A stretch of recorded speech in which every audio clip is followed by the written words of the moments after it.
I got a comment on recycling and my thoughts on recycling, and I have very strong opinions on recycling, so I thought I'd share with you in this video why I think recycling is bad and why we shouldn't rely on it as a good solution to our current waste problem.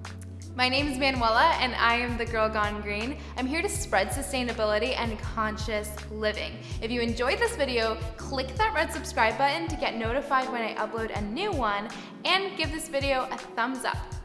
There are so many issues with recycling, I'm not really sure where to start. I guess we can start with what we actually recycle.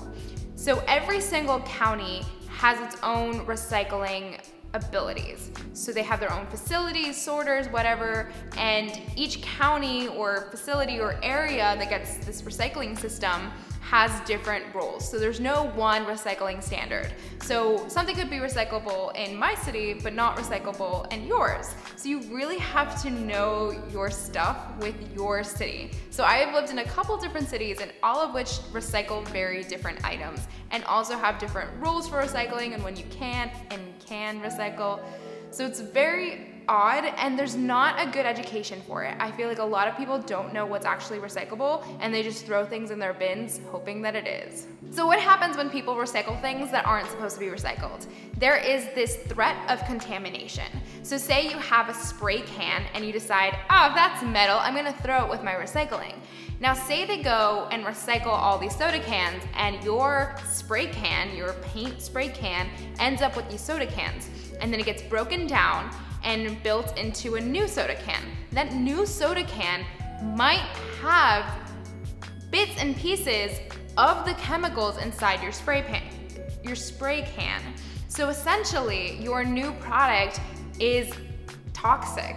And a lot of this has happened. In Taiwan, there have been reports that a lot of buildings are now causing a lot of health issues and harm because they had this recycling problem and things got mixed in with other ingredients and materials, and now they have really bad issues. So there's always that risk. In addition to that, say you recycle a bunch of things that still have food in them, you then risk contaminating things that could be recycled. So your one wet item might destroy everything else. So in the city I currently live in, we only have one recycling bin. So everything just gets thrown into this one bin, which means paper and plastic end up being like pushed together. And the problem is most of our recycling and most of our paper recycling doesn't actually make it to the recycling center or like being recycled because it's contaminated by whatever was in plastic containers.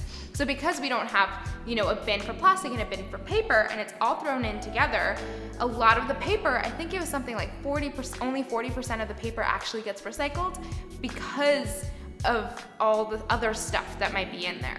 So let's say we've learned and established what goes into our recycling bin in your city.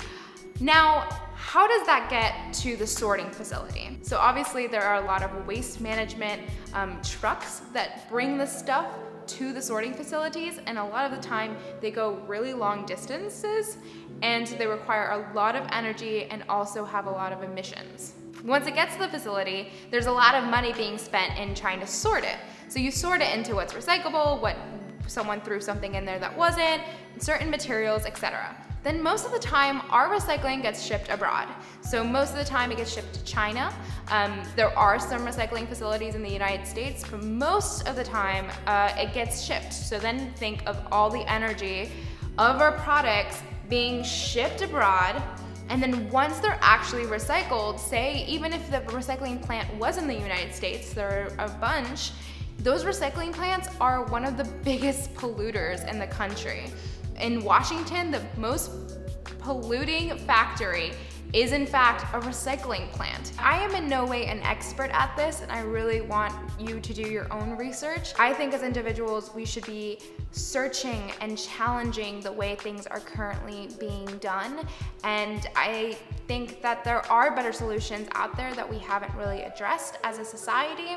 So I definitely always encourage you to do your own research and to learn about this stuff as much as you can. For now, don't forget to live sustainably and consciously, and I will see you in my next video.